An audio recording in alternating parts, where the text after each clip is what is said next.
राधे राधे दोस्तों, जय श्री कृष्णा। कान्हा जी की कृपा हम सब पर बनी रहे, इन्हीं शुभकामनाओं के साथ आज की वीडियो को शुरू करते हैं। दोस्तों, आप सभी का हमारे YouTube चैनल भक्ति में आस्था पर हार्दिक स्वागत है। आज की इस वीडियो में हम आपको श्रीमद् भगवद गीता के 6ठे अध्याय को पढ़कर सुनाएंगे। आप सभी से रिक्वेस्ट है कि वीडियो को पूरा और ध्यान से सुनिएगा। चलिए वीडियो को शुरू करते हैं। बोलिए श्री कृष्ण भगवान की जय। श्री भगवान जी बोले, हे अर्जुन, जिसको कर्म फल में आसक्ति नहीं और फिर भी कर्मों को करता है, वह सन्यासी और योगी होता है। और जिसने हवन आदि लौकिक कर्म छोड़ दिए हैं, वह कदापि योगी नहीं होता। जिसको सन्यास कहते हैं, उसी को कर्म योग जानो, क्योंकि संकल्पों के त्याग किए बिना कोई भी योगी नहीं हो सकता। जो ऋषि मुनि योग प्राप्ति की इच्छा रखते हैं, उनके लिए उनका साधन कर्म ही है, और उनके पूर्ण योगी होने पर उनका ज्ञान पूर्ण होने का साधन उनके चित्त का समाधान ही है। आप ही अपना उद्धार करें और आत्मा को अवनत होने से रोके, क्योंकि मनुष्य आप ही अपना मित्र और शत्रु होता है। जिसने विवेक से अपना मन स्वाधीन कर लिया है, वह स्वयं ही अपना हितकारी होता है, और जिसने विवेक का परित्याग कर दिया है, वह स्वयं ही अपना शत्रु हो जाता है। मन को जीतने वाले शांत स्वभाव मनुष्य को शीत उष्ण सुख दुख मान और अपमान इनके होने पर भी बुद्धि अत्यंत स्थिर रहती है। जिसने ज्ञान विज्ञान से अपने अंतःकरण को तृप्त कर लिया है, जो निर्विकार हो गया है, वही सच्चा योगी होता है। सुहृद मित्र शत्रु उदासीन द्वेषी मध्यस्थ द्वेष करने योग्य बंधु वर्ग साधु और पापी, इन सब में जो समान दृष्टि रखता है, वही श्रेष्ठ होता है। योगी पुरुष को मन और आत्मा को अपने वश में करके वासनाओं तथा प्रपंचों को त्याग कर किसी एकांत स्थान में बैठकर निरंतर चित्त को समाधि में लगाना चाहिए। आत्म शुद्धि के लिए योग करना अति उत्तम होता है। शरीर मस्तक और गर्दन को सम करके अचल होकर स्थिर हो जावे और अपनी नासिका के अग्रभाग को देखता हुआ सब दिशाओं से अपनी दृष्टि को हटाए रहे। भय रहित होकर शांत चित्त से ब्रह्मचर्य व्रत का पालन करे। मन को रोककर मुझ में ही लीन होकर मन को योग में लगावे।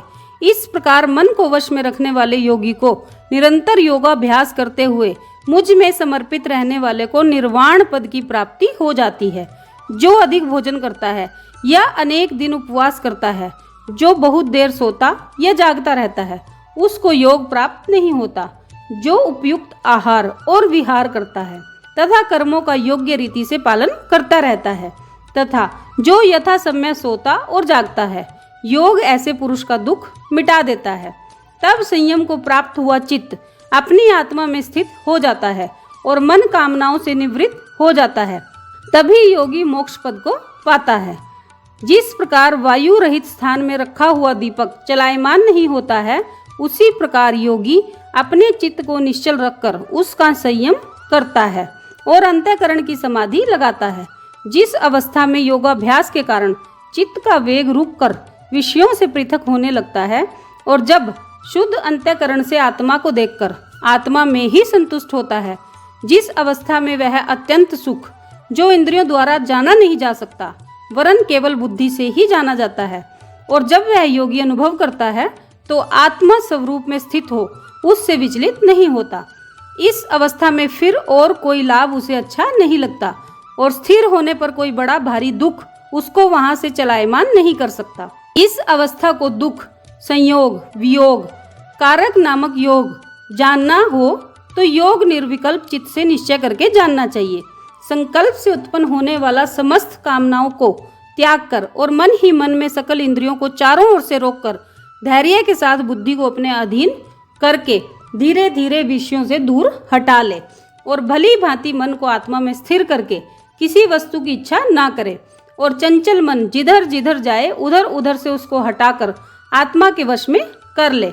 इस प्रकार शांत चित्त तथा रजोगुण से रहित निष्पाप तथा ब्रह्म स्वरूप योगी को उत्तम सुख प्राप्त हो जाता है। इस रीति से निरंतर योगाभ्यास करने वाला योगी समस्त पापों से छूटकर सहज ही उस परम सुख को पा लेता है, जो ब्रह्म के संयोग से प्राप्त होता है। जिसका मन योग में स्थिर हो गया है, उसकी दृष्टि भी सर्वत्र समान हो जाती है और वह सब प्राणियों में अपने को और अपने में सब प्राणियों को देखता है। जो सब प्राणियों में मुझको और मुझ में सब प्राणियों को देखता है, मैं उससे और वह मुझसे अलग नहीं रहता। जो अभेद भाव से रहता है, सब प्राणियों में स्थिर हो मेरा मनन करता है, वह योगी चाहे जिस अवस्था में भी रहे मुझ में मिल जाता है। जो समस्त प्राणियों के दुख सुख को अपने ही दुख सुख के समान समझता है और सबको समान देखता है, वही श्रेष्ठ योगी होता है। अर्जुन बोले, हे मधुसूदन, आपने जो योग बताया कि सबको अपने ही समान देखें, सो मन के चंचल होने के कारण मैं उसको अपने में दृढ़ स्थिर नहीं देखता हूँ। यह चंचल मन बड़ा ही हठी, पराक्रमी और दृढ़ है।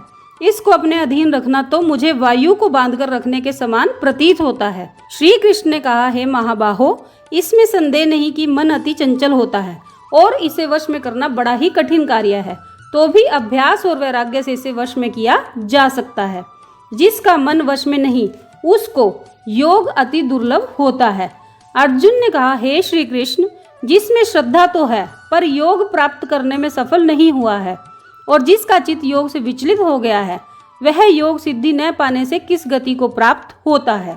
श्री कृष्ण भगवान बोले, उसका यहाँ नाश नहीं होगा और परलोक में भी नहीं होगा, क्योंकि उत्तम कर्म करने वाले किसी मनुष्य की दुर्गति नहीं होती। योग में असफल मनुष्य बहुत दिनों तक पुण्यवानों को प्राप्त होने वाले लोकों में वास करता है और फिर वहां से किसी पवित्र और धनवान मनुष्य के घर में जन्म लेता है। यह योगियों के वंश में जन्म लेकर पूर्व जन्म के बुद्धि संस्कार अर्थात आत्मज्ञान को पाता है और उससे अधिक सिद्धि के लिए यत्न करता रहता है। पूर्व जन्म में किए योगाभ्यास के बल में अनेक विघ्नों के पड़ने पर भी वह मोक्ष को प्राप्त हो जाता है। योग की केवल इच्छा ही हो तो पुरुष शब्द ब्रह्म के पार जा पहुंचता है। जो बड़े परिश्रम और यत्न से योगाभ्यास करता है, वह मोक्ष को पाता ही है। बड़े तपस्वियों से योगी श्रेष्ठ हैं, जो शुद्ध होकर अनेक जन्मों में परिश्रम करके सफल होता है, और ज्ञानियों से भी योगी श्रेष्ठ हैं। इसलिए तुम योगी बनो। केवल मुझ में ही मन लगाकर योग प्राप्ति के लिए जो मेरा भजन करता है, उसको समस्त योगियों में से मैंने अत्यंत श्रेष्ठ माना है। ये था छठा अध्याय। छठे अध्याय का महात्म्य। भगवान बोले, हे लक्ष्मी, अब छठे अध्याय का महात्म्य सुनो। गोदावरी नदी के तट पर एक नगर था। वहाँ जनश्रुति राजा था। वह बड़ा धर्मज्ञ था। एक दिन उस नगर में कई हंस उड़ते उड़ते आकर बैठे। उनमें से एक हंस बैठते ही उतावला होकर उड़ गया। तब नगर के पंडितों ने कहा, हे हंस, तू ऐसा उतावला क्यों उड़ा है? क्या तू राजा जनश्रुति से भी पहले ही स्वर्ग को जाना चाहता है? तब उन पक्षियों में जो सरदार था, उसने कहा, इस राजा से भी बढ़कर एक रैयक मुनि श्रेष्ठ हैं। वह वैकुंठ का अधिकारी होवेगा। वैकुंठ लोक स्वर्ग से भी ऊंचा होता है। जब यह वार्ता राजा ने सुनी, तब मन में विचार किया कि मेरे से उसका पुण्य अधिक होगा, जिसकी यह हंस स्तुति करते हैं। यह विचार कर राजा ने कहा, चलकर उसके दर्शन करने चाहिए। तब राजा ने सारथी से रथ मंगवाकर उस पर बैठकर प्रथम श्री काशी जी में जाकर गंगा स्नान किया, ब्राह्मणों को दान दिया और विश्वनाथ शिव जी के दर्शन किए। फिर लोगों से पूछा, यहाँ रैयक मुनि कहाँ रहते हैं? लोगों ने कहा, नहीं, यहाँ नहीं रहते। तब राजा दक्षिण दिशा को गया, वहाँ भी स्नान ध्यान कर दान दिया और द्वारका नाथ के दर्शन किए। फिर लोगों से पूछा, यहाँ कोई रैयक मुनि रहते हैं क्या? लोगों ने कहा, नहीं, यहाँ नहीं रहते। तब राजा पश्चिम दिशा को गया। राजा जहाँ जहाँ तीर्थों पर जावे, तहाँ तहाँ ही स्नान दान करे और रैयक मुनि के बारे में पूछे। फिर राजा ने उत्तर दिशा में जाकर श्री बद्रीनारायण जी को परस कर रथ आगे बढ़ाया, तो रथ चले ही नहीं। तब राजा ने कहा, मैंने समस्त पृथ्वी की परिक्रमा कर ली, परंतु किसी भी स्थान पर मेरा रथ नहीं अटका। यहाँ पर अटका है। इससे प्रतीत होता है कि यहाँ अवश्य ही कोई ऐसी पुण्यात्मा रहती है जिसके तेज से मेरा रथ नहीं चल रहा। तब राजा रथ से उतरकर आगे चला तो देखा कि पर्वत की कंदरा में मुनि बैठे हुए हैं, जिसके तेज से सूर्य की किरणों के समान प्रकाश हो रहा है। तब राजा ने प्रकाश को देखते ही कहा, निश्चय ही यही रैयक मुनि होंगे। जब राजा ने दंडवत कर चरण वंदना करी तथा हाथ जोड़कर स्तुति करी, तब मुनि ने राजा का आदर किया और कहा, हे पृथ्वीनाथ, तू चारों धाम का परसनहारा पुण्यात्मा है। तब राजा ने मुनि से पूछा, हे मुनिनाथ, आपका तेज ऐसा किसके बल से है? मुनि ने कहा, हे राजन, मैं नित्य प्रति गीता जी के छठे अध्याय का पाठ करता हूँ। इस कंदरा में उसी का प्रकाश है। यह सुनकर राजा ने अपने पुत्र को बुलाकर कहा, हे पुत्र, आज से तू राज्य कर, अब मैं तीर्थों को जाता हूँ। इतना कहकर राजा ने राज्य का त्याग कर दिया और रैयक मुनि ने श्री गीता जी के 6ठे अध्याय का पाठ आरंभ कर दिया। तब तो वह राजा भी पाठ करने लगा। उस पाठ के प्रताप से राजा त्रिलोकदर्शी हो गया। इस प्रकार दोनों को वन में रहते रहते कई वर्ष बीत गए। एक दिन प्राणायाम करके दोनों ने देह त्याग दी। तब स्वर्ग से विमान आए, जिन पर बैठकर वे वैकुंठ को चले गए। बोलिए श्री कृष्ण भगवान जी की जय। तो दोस्तों, ये था श्रीमद् भगवद गीता का 6ठा अध्याय और उसका महात्म्य। आप सबने वीडियो को ध्यान से सुना, इसके लिए आपका धन्यवाद। आज की वीडियो में बस इतना ही। कल फिर मिलते हैं एक और नई वीडियो के साथ। तब तक स्वस्थ रहिए, मस्त रहिए और अपना और अपनों का ख्याल रखते रहिए। राधे राधे दोस्तों, जय श्री कृष्णा, जय माता दी।